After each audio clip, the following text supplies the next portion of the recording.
I'm Karina Kotova and I'm the curator of the Meat Factory Galleries. Meat Factory is an interdisciplinary international art center. We host 4 programs in here: exhibition program, music program, artist in residence and theater program. We try to create a dialogue between these art genres and present them to the widest public possible. It's a really creative place. It's like a place that brings a lot of people together, doing lots of different things. I think Meat Factory serves as a place where artists from abroad can come and work, so the local artists can see their work. Meat Factory aide les artistes émergents à se professionnaliser, parce que ça offre un atelier pour travailler et des événements comme des expositions dans lesquels ils vont pouvoir exposer leur travail. There are actually artists that are renting studios, some pretty well-known artists like Quintera and David Cherny has his studio upstairs. So there's just a lot of different things happening at Meat Factory, so it's really like a complete art center is what I would say. Já jsem Viktor Valášek, jsem z České republiky, jsem malíř, žiju a pracuji v Praze a jsem rezident v Meat Factory.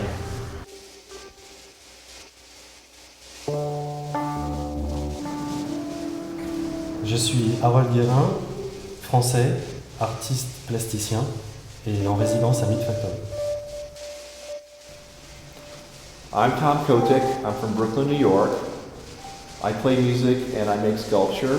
My sculpture is inspired by the music that I play, and I'm here on a 3-month residency at Meat Factory.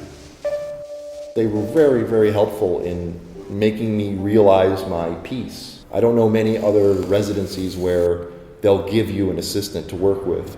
C'est pas possible partout de travailler la sculpture et de pouvoir travailler des matériaux salissants et d'avoir du soutien pour ça. It's a very supportive place, and they really want you to succeed, and you can kind of feel that. There is this shock when you leave the school and you have to start working. So I guess this is advantage number 1 for me here, that non-stopping contact with the public and also with other fellow artists. It's a meeting point really for me, and also at the same time a place where I can work. Well, Prague has a very vivid art scene and a very interesting one, I would say, because it's not very commercial. So young artists have quite a lot of opportunity to show their work. The scene is very competitive. There are a lot of artists and there is quite a lot going on. I think it's a really interesting scene because it does bring a lot of young artists here to work because they can survive and make work. And it's kind of a smaller community, so people know each other and they go to each other's shows, and there's this kind of support network, which is really important if you're a young artist. I feel like it's still the same people that I know from the academy or from the openings, the same curators, the same galleries, the same artists. So I think the circle is quite small. So I'd say in the Czech Republic, there's definitely a crowd of people that are really interested in art, but I'd say most of those people are other artists or other people that work in the arts. In general, it's kind of a challenge to get more wide public interested in contemporary art. But I think places like the Meat Factory helped get the public involved. We try to create this kind of friendly environment, which is not a kind of art museum white cube space where people should feel like they have to be silent. And everyone here is really open. They want to talk to people from other places. They want to see work from other places. So they want to learn from other people, which is really refreshing too.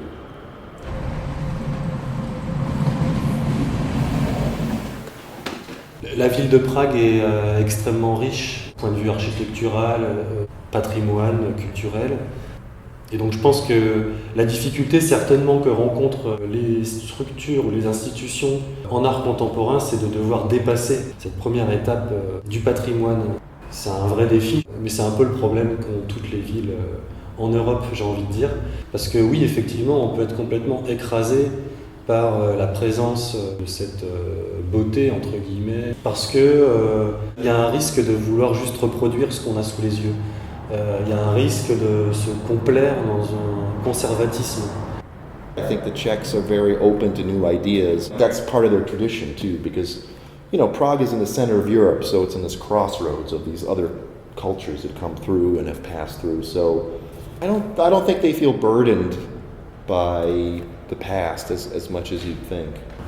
C'est un pays qui a été mangé par les autres autour, qui a toujours dû se battre contre des autres cultures et qui, malgré cela, a réussi à conserver une identité très forte.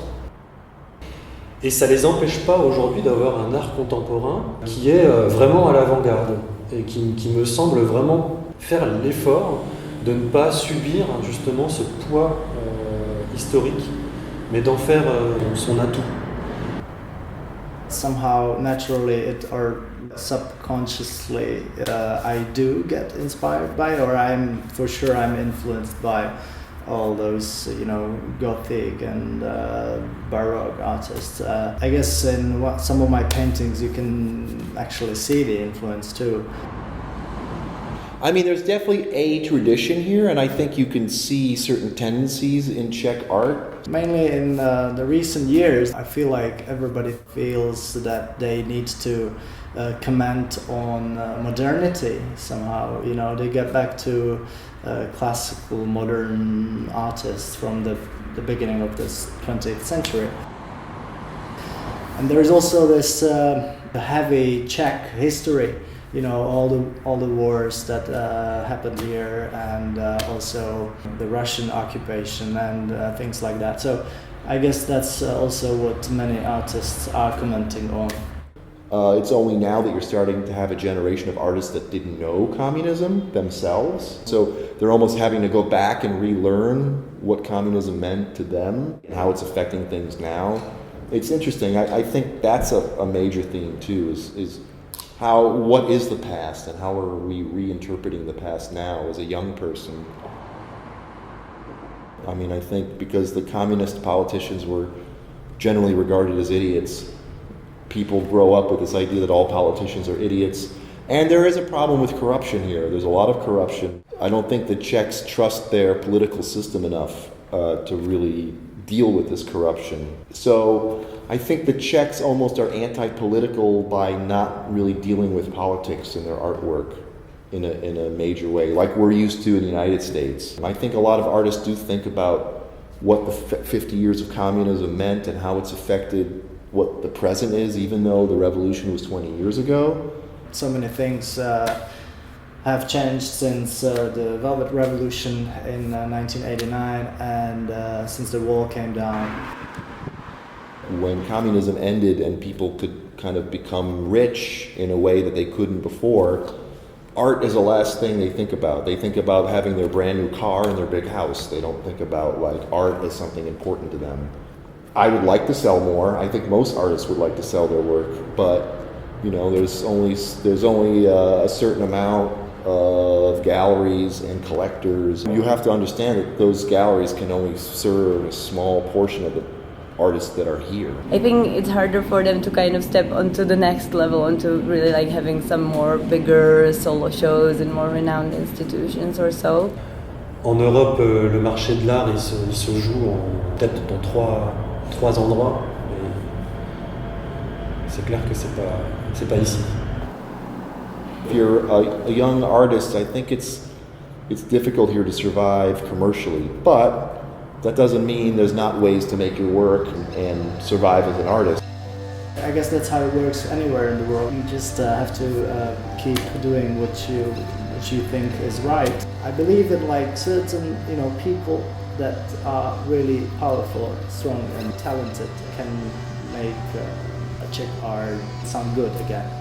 I believe there is always going to be people that are going to make it.